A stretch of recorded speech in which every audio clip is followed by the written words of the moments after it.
Deixa eu apresentar a vocês. Esse é o Ivy Mike, ou Mike pros íntimos, e ele é o primeiro teste de uma bomba termonuclear da história. A explosão Mike foi um evento histórico na corrida armamentista da Guerra Fria e também foi responsável por uma descoberta puramente acidental que mudou a tabela periódica 2 vezes. Descobrir algo acidentalmente numa das áreas mais avançadas da física é extremamente improvável, e a história de como descobrimos novos elementos por puro acidente numa explosão nuclear é digno de um vídeo. E é exatamente aqui que nós estamos hoje. Isso, é claro, além de ser o responsável por uma das descobertas acidentais mais malucas da ciência, que só aconteceu uma vez e mudou a tabela periódica 2 vezes. Descobrir coisas novas na ciência é difícil, e descobrir coisas novas na física nuclear por acidente só aconteceu 2 vezes, e essa é uma delas. Uma bomba termonuclear é a versão mais avançada de uma bomba nuclear. As bombas nucleares tradicionais, que são chamadas de bombas de fissão, quebram elementos pesados como urânio em elementos leves, e no processo liberam o equivalente a dezenas de milhares de toneladas de dinamite em força explosiva. As explosões de Hiroshima e Nagasaki foram explosões de bombas de fissão. E as bombas termonucleares fazem o processo oposto. Elas fundem elementos leves, como o hidrogênio, em elementos mais pesados. E no processo elas liberam milhões de toneladas de dinamite em força explosiva. Bombas termonucleares são milhares de vezes mais potentes do que bombas nucleares tradicionais. Tanto é que você precisa usar uma bomba nuclear convencional para iniciar uma explosão termonuclear. Uma Hiroshima da vida é o gatilho de uma explosão como a explosão Mike, que nós vimos no começo desse vídeo. E como o primeiro teste termonuclear da história, a explosão Mike era de interesse extremo para pesquisa em armas nucleares nos Estados Unidos. E outra coisa que eu sei que é de extremo interesse para você que acompanha o Ciência Todo Dia é saber que nós estamos numa das promoções mais legais do ano na Lowe's, a minha loja. Na compra de 3 camisetas, a 4ª vem de graça. E na compra de 6 camisetas, a 7ª e a 8ª vem de graça e o frete é grátis. É a famosa compre 3, leve 4 e compre 6, leve 8. Mas essa promoção só vai durar por tempo limitado, então o relógio dessa vez não é o nosso amigo. É só entrar no site uselos.com.br, colocar as camisetas que você mais gosta no carrinho e o desconto vai aparecer que nem mágica. Então não demore, vem vestir o universo junto comigo. Agora, voltando ao tema do vídeo, eu preciso contar sobre a vez em que pilotos da Força Aérea literalmente voaram ao redor de uma explosão nuclear. Ao redor da explosão, todo tipo de sensor útil foi montado. Câmeras filmaram tudo e o mais importante para nossa história hoje, 4 aviões voaram através da nuvem de cogumelo deixada pela explosão para coletar amostras. Esse era o projeto Voo Vermelho. A bomba foi detonada no atol de Inuitak, que provavelmente eu pronunciei errado, e destruiu uma das ilhas do atol no processo, e criou uma nuvem de cogumelos de 16 km de altura em minutos. E não muito depois disso, os 4 aviões pilotados por veteranos da Segunda Guerra Mundial decolaram, voando em direção ao meio da nuvem deixada para trás pela explosão termonuclear. Os aviões carregavam filtros de papel expostos ao ar, que coletaram amostras do material deixado para trás na explosão.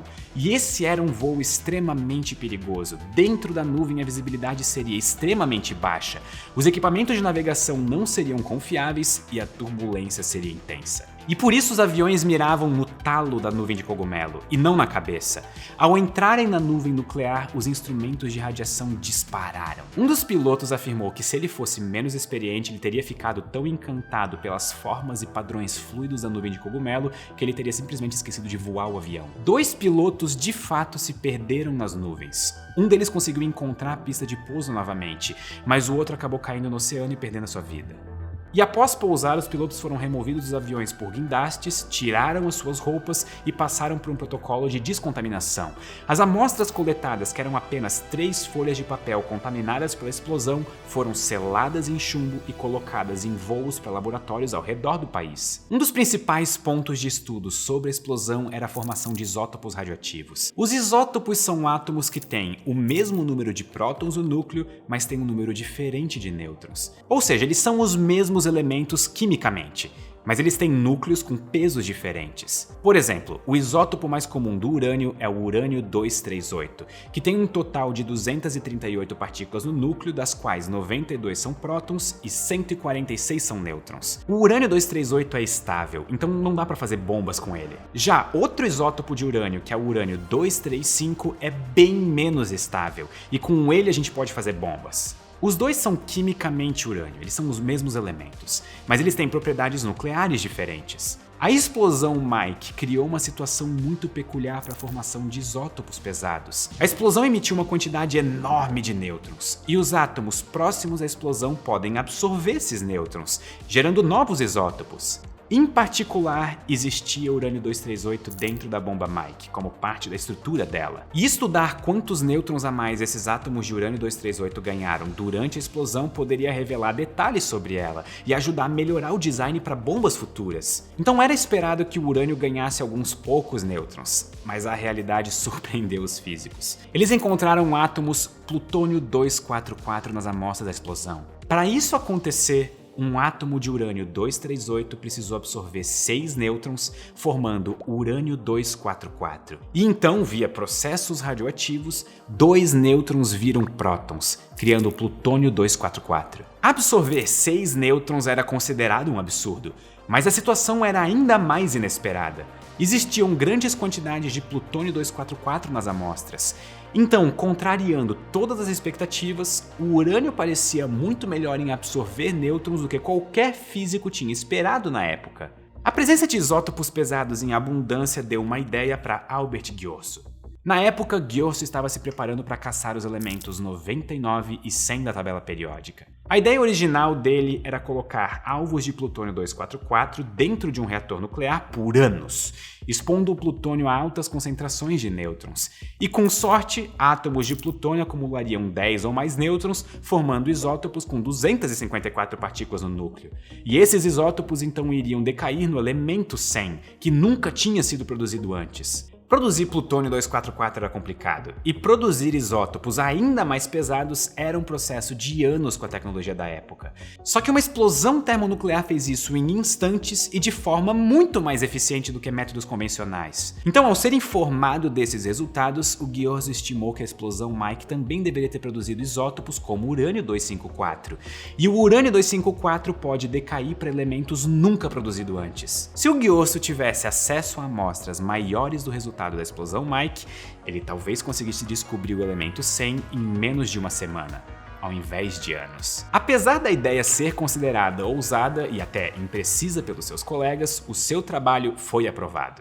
Mais de 200 quilos de corais contaminados pela explosão Mike foram extraídos e enviados para o laboratório onde o Ghiorso trabalhava. Então agora era preciso processar esse material todo e separar os elementos pesados dos elementos leves. E 200 quilos é muita coisa. Tanto é que foi preciso fazer o processo em caldeiras improvisadas ao ar livre, no qual o coral ficou cozinhando numa marinada química complexa até ser reduzido em amostras que podiam ser levadas para o laboratório, o que levou 30 horas e criou uma nuvem de fumaça branca ligeiramente tóxica nos arredores do laboratório. E para piorar, depois de terminar de processar todo o coral, o Ghiorso foi informado que tinha um método muito mais eficiente usando químicos diferentes do que ele usou. Se ele tivesse pesquisado um pouco mais antes sobre como lidar com corais, o trabalho seria bem mais simples. Mas a pressa do Ghiorso era justificada pelo fato de que materiais radioativos não duram para sempre. Eles decaem rapidamente em elementos mais estáveis. Atrasar o experimento em poucos dias podia ser a diferença entre encontrar ou não o elemento 100. E o esforço se pagou.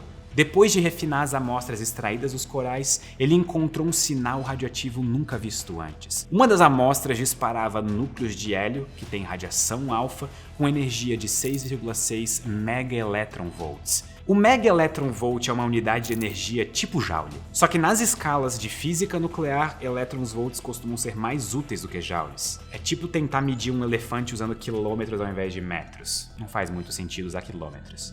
E após alguns testes das propriedades químicas dessa amostra, o Ghiorso foi surpreendido. A amostra de 6,6 megaelectronvolts não se comportava como elemento 100, e sim como elemento 99. E o elemento 99 também nunca tinha sido produzido antes. E o Ghiorso nem estava esperando encontrar ele nessas amostras. Ele não achava que tinha um caminho de decaimento radioativo do urânio-254 para o elemento 99. A tabela periódica precisaria ser revisada e o elemento 99 precisaria de um nome. E escolher um nome para elementos radioativos parece ser muito divertido. Mas a história não para por aqui. Com um pouco mais de trabalho, Ghiorso encontrou outra amostra com sinal radioativo desconhecido na faixa de 7,1 megaelectronvolt. E essa amostra se comportava exatamente como era esperado para o elemento 100. Então a busca por novos elementos nos restos da explosão nuclear deu duplamente certo. 2 novos elementos foram encontrados, o 99 e o 100, um fato que foi mantido secreto por 3 anos até os elementos serem produzidos de formas mais convencionais. Afinal, não dava para incluir as informações técnicas no teste nuclear secreto no artigo final. Com os elementos descobertos e divulgados, chegava a hora de tomar a decisão mais divertida: o nome dos elementos. E várias ideias foram sugeridas, incluindo Finium, vindo de Fênix, porque os elementos vieram das chamas da explosão nuclear, tal qual uma fênix quando renasce das cinzas do fogo. Enfim, vocês assistiram Harry Potter, vocês sabem como é que é. A ideia que foi a mais bem sucedida foi a do próprio Gyozo, que é usar os elementos para homenagear 2 físicos falecidos na década de 50, Albert Einstein e Enrico Fermi. E com isso, o elemento 99 virou Einsteinium, com o símbolo ES, e o elemento 100 é o Fermium, com o símbolo FM.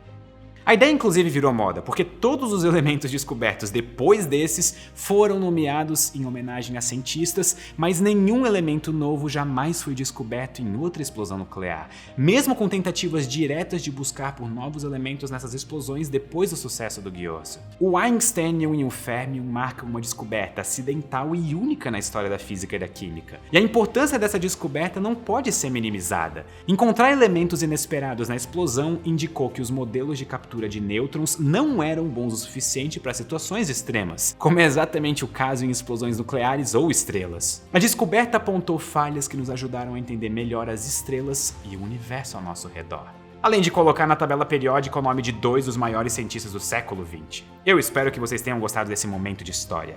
Muito obrigado e até a próxima!